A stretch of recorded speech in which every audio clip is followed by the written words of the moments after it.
Well, good afternoon, everyone. Good to be back in the briefing room after several weeks of travel. Just a few things at the top, and then we'll get right to your questions. On Friday, Secretary Austin concluded a productive trip to Brussels, where he hosted the 23rd session of the Ukraine Defense Contact Group on June 13, followed by his participation in the NATO Defense Ministerial on June 14. The UDCG once again brought together representatives from over 50 countries to discuss and coordinate security assistance for Ukraine as they continue to defend against Russian aggression. The meeting underscored the continued commitment, unity, and resolve of allies and partners to help bolster Ukraine's defense infrastructure and support its sovereignty both in the near and long term. The subsequent NATO Defense Ministerial afforded NATO allies the opportunity to discuss several critical issues, including enhanced support for Ukraine, strengthening NATO's deterrence and defense capabilities, and preparation for the upcoming NATO summit in Washington. During the ministerial, NATO defense ministers reaffirmed their commitment to providing sustained military assistance to Ukraine. The ministerial was the last major milestone prior to the upcoming NATO 75th Anniversary Summit, which is scheduled for here in Washington, D.C. from July 9 through 11. Notably, the summit will bring together leaders and defense ministers from all 32 NATO member countries to commemorate our enduring alliance and address critical global security challenges. The summit will also underscore our unwavering mutual commitment to collective defense, transatlantic unity, and ongoing support for Ukraine. We'll have much more to provide about the summit in the near future. Shifting gears, on June 9, Marines with the 24th Marine Expeditionary Unit deployed AV-8B Harrier jets, MV-22B Osprey tilt-rotor aircraft and personnel to Ronneby Airport in Kallinge, Sweden for exercise Baltops 24.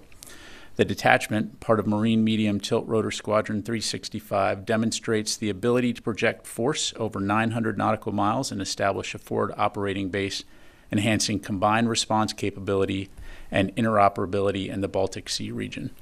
For more information on Exercise Baltops 24, please contact U.S. Marine Corps Public Affairs. And finally, the department announced today at Fort Liberty, North Carolina, a first-of-its-kind partnership with Duke Energy to power 5 major military installations in North and South Carolina with solar electricity. Through this procurement, Duke Energy will provide carbon-free electricity to 5 major military installations in North and South Carolina, including U.S. Army Fort Liberty, Marine Corps Base Camp Lejeune, Marine Corps Air Station Cherry Point, and Seymour Johnson Air Force Base in North Carolina, and Shaw Air Force Base in South Carolina. The contract, valued at $248 million, will provide an estimated 4.8 million megawatt hours of carbon-free energy over a 15-year delivery period from 2 newly constructed off-site solar facilities in South Carolina. By supporting the construction of new clean renewable energy, we're enhancing our resilience in support of the warfighter and DoD mission. For additional information about this unique initiative, I'd refer you to Fort Liberty Public Affairs. With that, I'd be happy to take your questions. I see AP is out of the room today, so we'll go ahead and start with Liz here. Put you on the spot. Great. I guess just to follow up on the continued Houthi attacks, a mariner was killed, a different mariner was critically injured. What is the Pentagon, what is CENTCOM going to do differently to prevent these from happening? Yeah, thanks.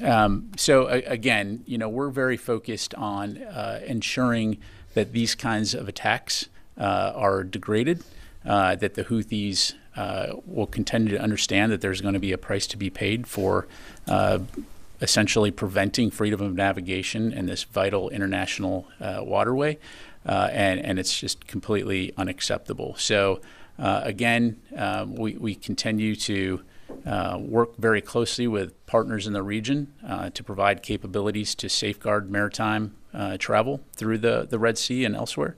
And we'll continue to stay very focused on that. A separate topic, last week in Brussels, Secretary Austin called on more NATO countries to up their defense spending. What specifically is the U.S. doing to, get that to happen, to have those other countries just spend more on their defenses? Well, I think you've seen, not only Secretary Austin, but the Secretary General has talked of NATO has talked about this.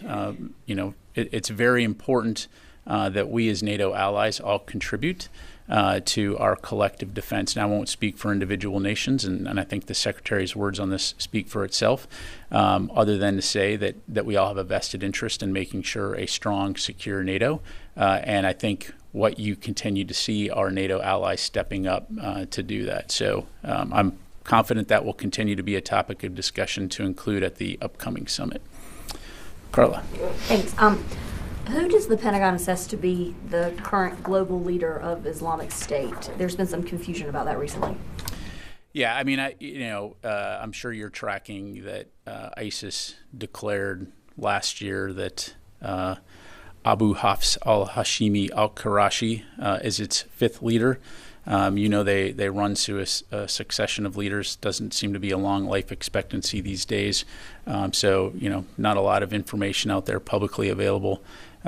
But again, I'm sure you could reach out to DNI and they could help you deep dive on that. Also, to follow up on Ukraine and F-16s, how many pilots does the U.S. and its allies in the UDCG expect to be ready to fly F-16s this summer?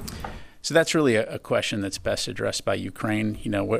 They should be the ones to talk about pilot management in terms of the overall size of their fleet, their overall size of their pilot cadre, and what their expectations are in terms of how they're going to implement that program. Our focus is on working with the Air Capability Coalition to identify what their requirements are and then meeting those requirements. And as you know, training being conducted both in Arizona and in Denmark. There's the capacity to conduct additional training at other locations, that are being prepared in Europe, because again, this will be a long-term proposition in terms of supporting them through the Air Capability Coalition. Thanks, Tom. Pat, any update on the Gaza Pier, when it'll be up and running again, and also with the airdrops, when do you expect them to resume? Yeah, in terms of the JLOTs, we expect it will go operational again this week. And I don't have a specific date to give you right now, but of course we'll keep you posted on that. As far as airdrops go, we do have the capability and do intend to continue conducting airdrops. So again, as those happen, we'll make, CENTCOM will post on them. airdrops. There is no holdup per se. There's always going to be a variety of factors to take into account, to include the conditions on the ground, the weather, and so very similar to the pier. You've got to take a variety of factors into account when making those decisions. But again, you didn't ask this, but to your point, this is a multifaceted effort to get aid into Gaza, whether it be via land, air, or sea. We're going to continue to do what we need to do to make that happen. Thank you, Laura. And then I'll go to this side of the room, I promise. Thank you. So the New York Times just reported, based on aid groups, saying that the pier could be dismantled as early as this coming month in July. Is that accurate? Look, we've said all along, first of all, that the pier is a temporary measure. I don't have any dates to announce in terms of when it will cease operations. Of course, as I just mentioned, we're looking forward to getting it operational again soon and to delivering aid. We're going to capitalize on the conditions, in terms of weather, to get as much aid across that pier as we can. Is there a delay in getting the pier back operational now, or is it not repaired? Well, as you know, it went to Ashdod to get repaired, and I just said, again, it's going to get, we expect that it will go operational again this week. Okay. And then I just wanted to ask you to see if you would confirm the reports last week that the U.S. is sending an additional Patriot to Ukraine from Poland. Again, I don't have anything to announce in terms of additional Patriots for Ukraine. As you saw Secretary Austin say at the contact group and during the NATO defense ministerials, air defense continues to be a high priority for Ukraine, and we're going to continue to work closely with allies and partners to ensure they have what they need to defend their people. Okay. Yes, sir. Yeah, thank you, General. A question on Iraq. In this January, you started a meeting with the Iraqi government about the HMC meetings, High Military Commission meetings, to discuss about the future of U.S.-led global coalition in Iraq. It's been 6 months past, and do you have any updates for me? Where are you in these meetings? Have you got any decision about the future of the U.S.-led global coalition in Iraq and the U.S. military presence? As I understand it, so far, the working groups continue to meet. Within the coming weeks, my understanding is that participants intend to have another principals meeting where coalition leaders will receive a progress update. But as of right now, I don't have anything additional to pass on. Deadline for these meetings? Not that I'm aware of, but again, I mean, obviously the groups are coming together to talk about very important things to include, one, what is the current threat that ISIS poses?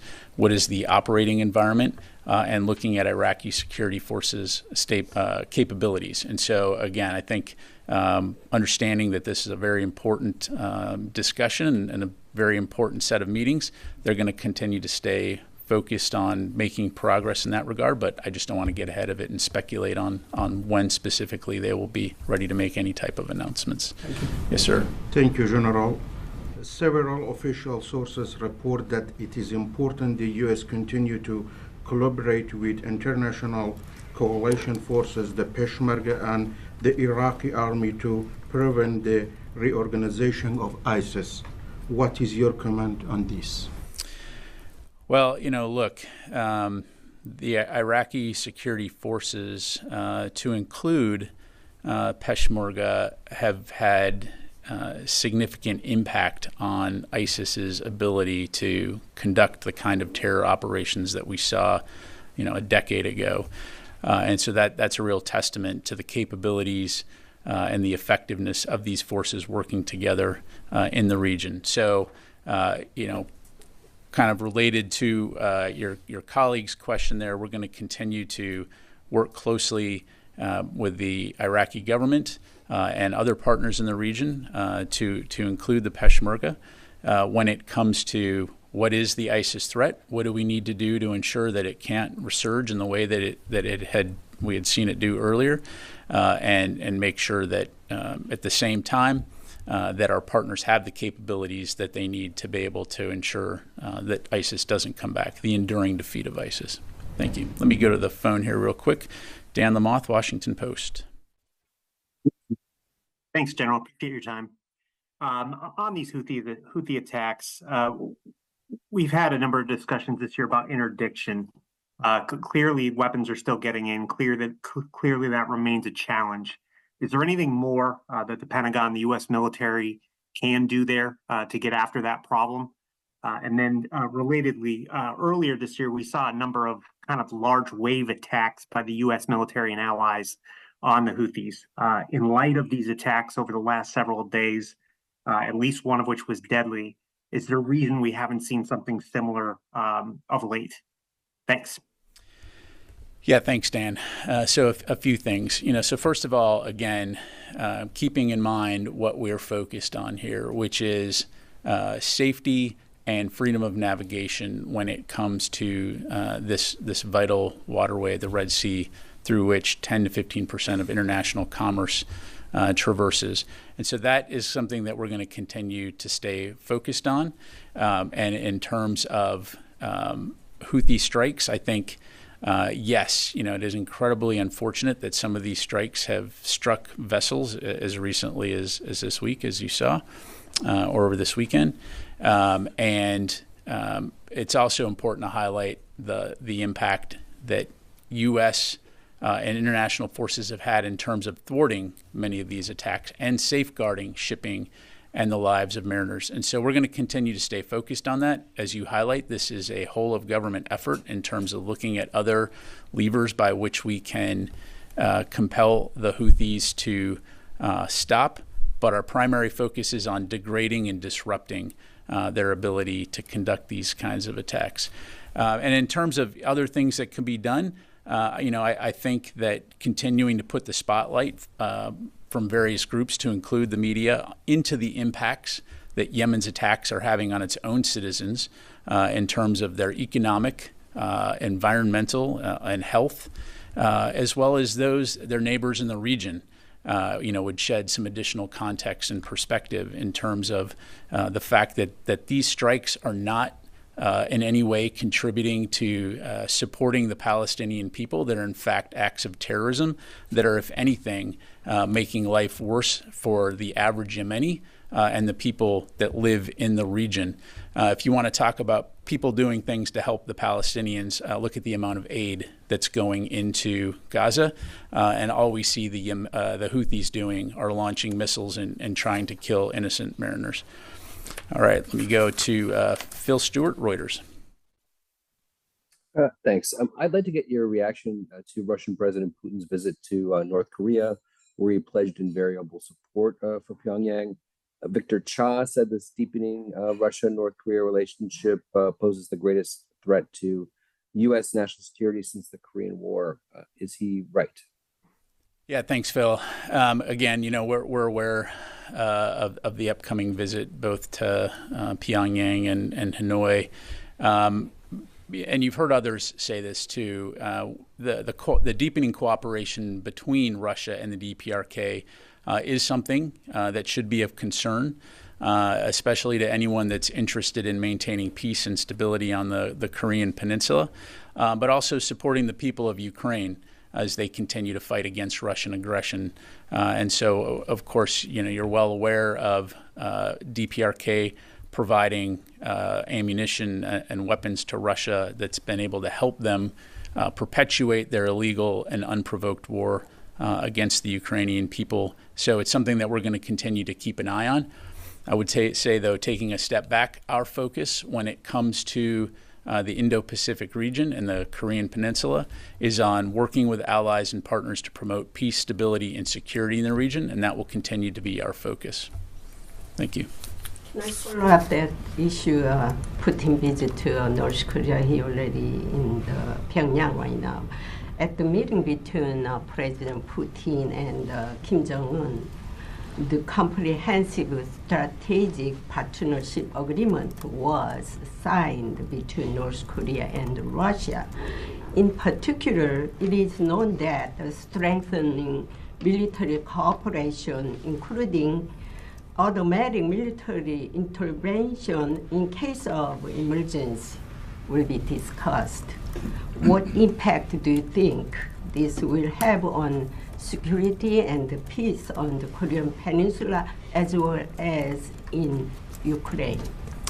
Yeah, well, I'm not going to comment on specific agreements between Russia and the DPRK other than to say our focus continues to be on promoting regional security and stability in the region, as well as our extended deterrence efforts as it comes to supporting our ROK and Japanese allies.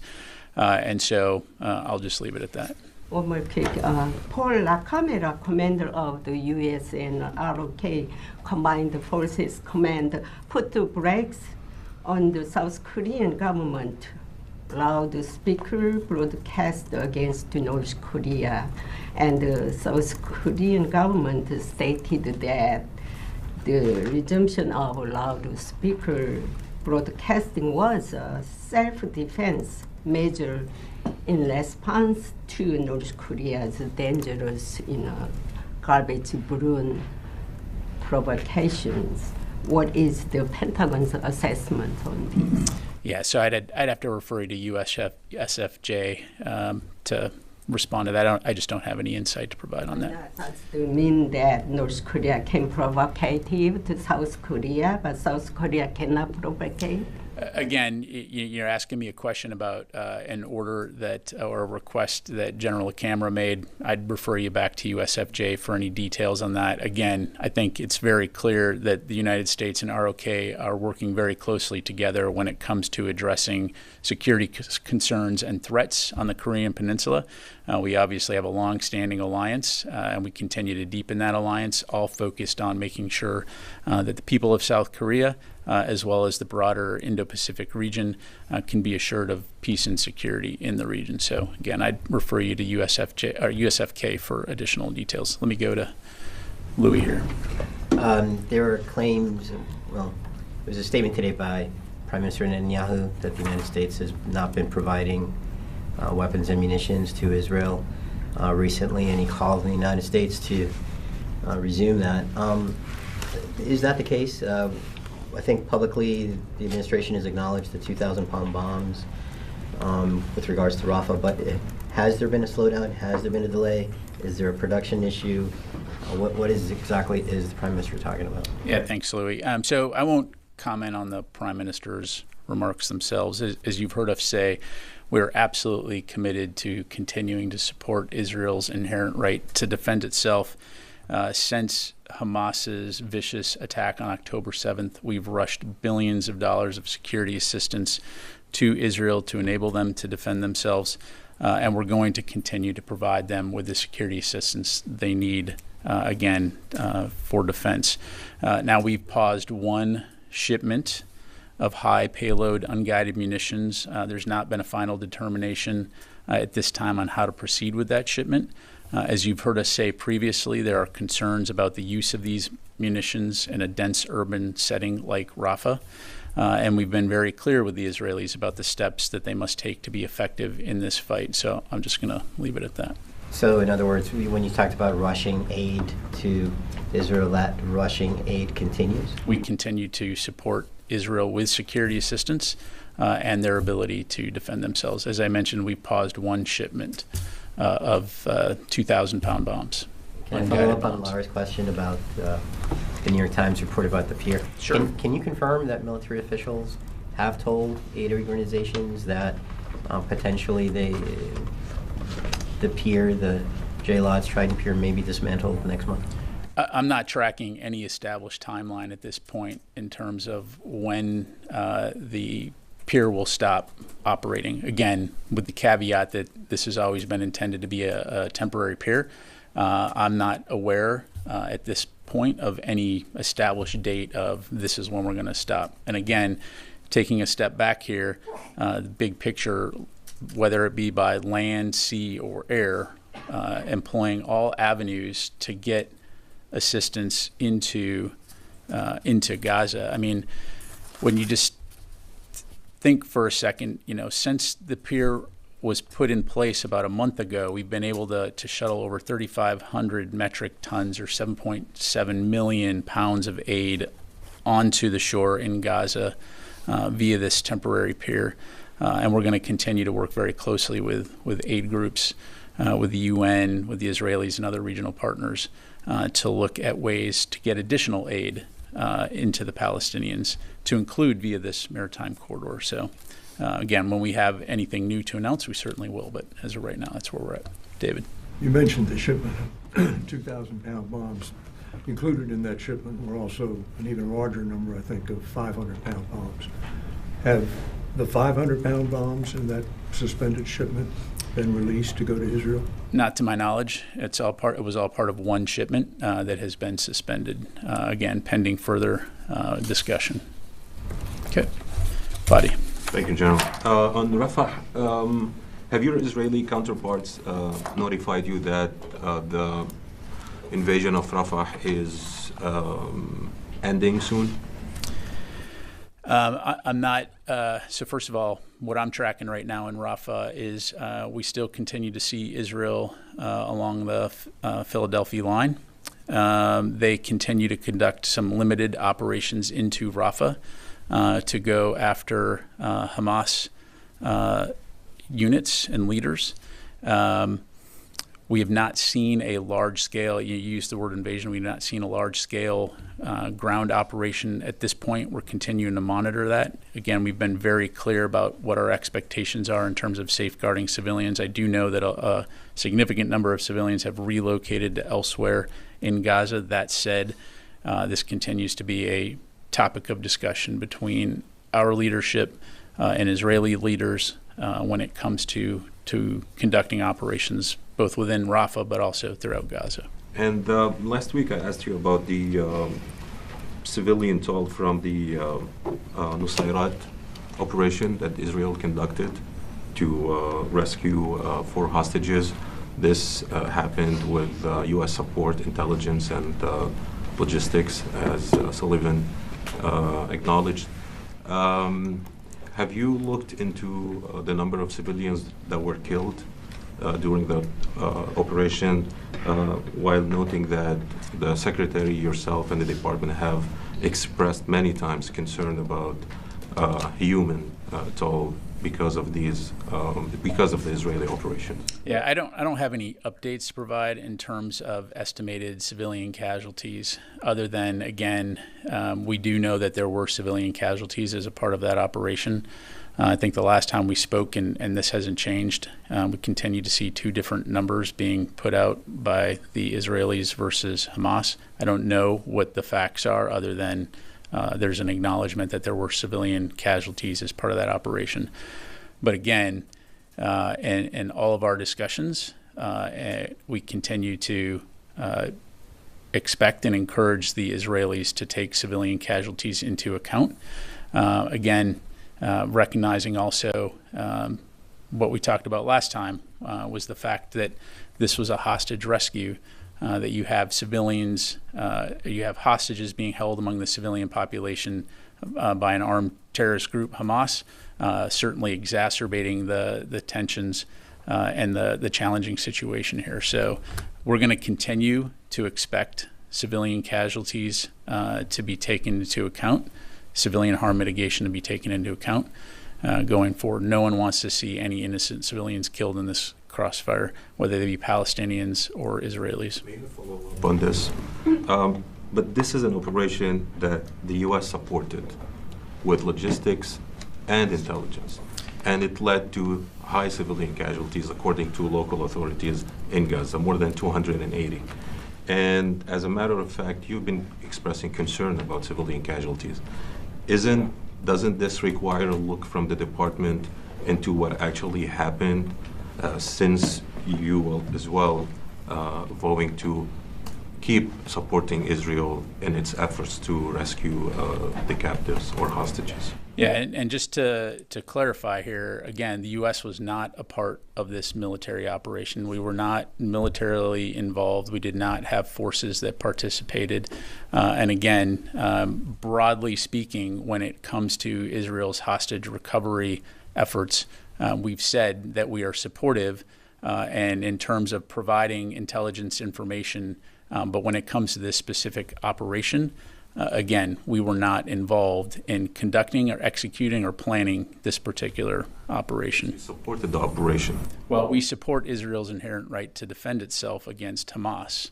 And again, we've recognized and acknowledged that way too many civilians have died in this conflict, and we're going to continue to encourage and expect our Israeli partners to take civilian harm into account as they're conducting the operations. I'll just leave it at that. Let me get to some other folks here. Yep. Hi. About the Fort Liberty and other Carolina forts getting the solar factories or solar farms.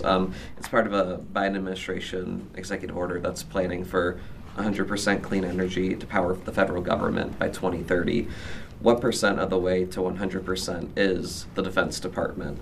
And in terms of the cost of these solar farms to power the bases, is it better financially for the department to use the solar power rather than, go the traditional forms of energy? Yeah, let me take that question and we'll come back to you. Okay, yes. On the collision between a Chinese vessel and a Philippine supply ship near the second Thomas Shoal on Monday, there are some reports that at least 8 of the Filipino sailors were injured and one of them was severely injured. So what's the Pentagon's assessment on this collision on Monday, and how much are you worried about the escalation of tension between Philippines and China? Yeah, so obviously very concerning reports. In terms of the specifics as it relates to the Filipino sailors, I'd refer you to the Philippine government for additional details. But and you've heard others within the U.S. government say this. This kind of behavior is provocative. It's reckless. It's unnecessary. And as you highlight, it could lead to something bigger and more violent. And so we're going to continue to stand with our Philippine allies. We condemn the escalatory and irresponsible actions by the PRC to deny the Philippines from executing a lawful maritime operation in the South China Sea. And as you've heard Secretary Austin and others say, the Philippines' rightful legal maritime claims must be protected. Time for a few more. Yes, sir. Thank you, General. Regarding to the escalation in south of Lebanon, so do you still have concerns that this war could be expand between Hezbollah and Israel. And even if there is, and if there is no deal for a ceasefire deal, do you believe that de-escalate could happen very soon? And do you still believe that Hezbollah has still not jumped into full feet in this war? Yeah, we do remain concerned about tensions along the border. And of course, we continue to encourage a diplomatic solution. Preventing a wider regional conflict has been a primary focus for this department and the U.S. government writ large since Hamas's attack on October 7th. And as you've heard Secretary Austin say, we're going to continue to work toward that end. So I'll just leave it there. And sorry, the other one. Today, Hezbollah published a video of what it says it was a footage gathered from its monitoring drone, including the city of Haifa's sea and airport and some sensitive locations inside Israel. Have you seen that video, and do you have any comment about that? I've not seen that video, so I'm just not able to comment. Let me do a couple more from the phone here. Let me go to Mike from Washington Times. Hi, thanks, Pat. I was wondering if the Pentagon has a definition of strategic success for Operation Prosperity Guardian and the other mission there in the Red Sea area. I know you're shooting down a lot of drones and striking a few targets occasionally inside Yemen, but commercial ship traffic through the region has not increased appreciably since it began. Playing Houthi whack-a-mole isn't the objective here. So what actually is the objective where you say we have succeeded? Yeah, thanks, Mike. So, let me just kind of turn this around a little bit here because, there's this discussion about, has deterrence failed? What is it that you're trying to achieve here? And it's what I talked about earlier, right? It's about preserving freedom of navigation in this vital waterway. And I would say that really it's the Houthis that have failed to deter the United States and the international community from continuing to operate in the Red Sea. They've conducted over 190 attacks, the vast majority of which have been knocked down thanks to U.S. and international efforts to help safeguard shipping and the lives of mariners through operations like Operation Prosperity Guardian. And additionally, as I mentioned before, the Houthis have been all over the map in terms of their purported rationale for conducting these strikes versus the reality of their actual operations and the impact.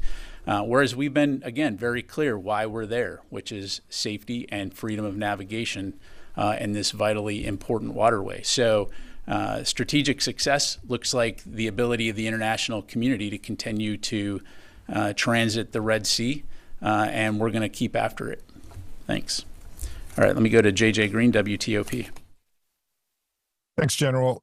Reuters is reporting right now that Israeli defense forces have approved operational plans for an offensive in Lebanon. And this is one of the three things that the U.S. military was trying to prevent when it was sent there. The expanded forces were sent there.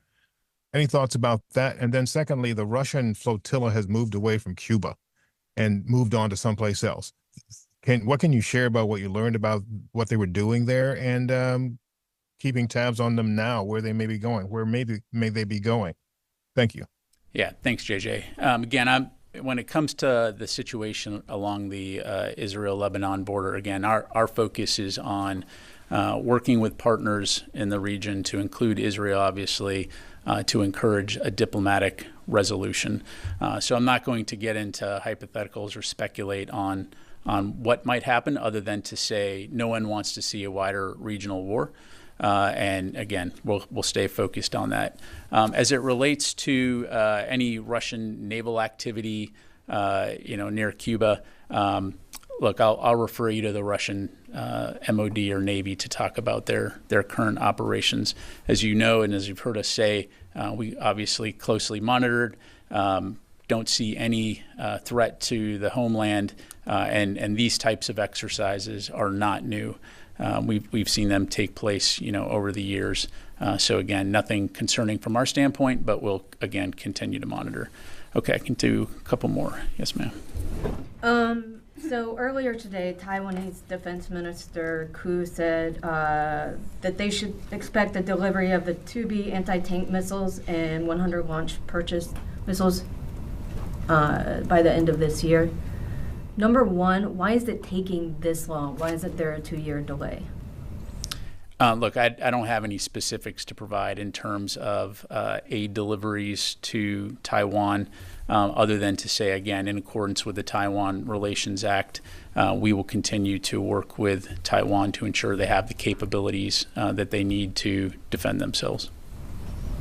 And let me go ahead and go to Carla here. I just had a follow-up to Louis' question. If the U.S. paused one shipment of 2,000-pound bombs to Israel. Since then, how many security packages has the U.S. military provided Israel? I don't have any statistics to pass along, Carla, other than to say, again, from the outset of Hamas's attack on Israel, we have worked closely to ensure that they have security assistance they need to defend themselves. So there have been additional packages since then? Correct. Okay. Yep. And then to follow up what you said to me, you said that the global leader of ISIS, he doesn't seem to have a long life expectancy. Can you confirm that the U.S. military targeted the global leader of ISIS on a strike on May 31st? There was, I would just point you back to AFRICOM's statement. I don't have anything additional to provide at this point. Of course, if there's updates, we'll be sure to let you know. Okay, thanks very much, everybody. Appreciate it.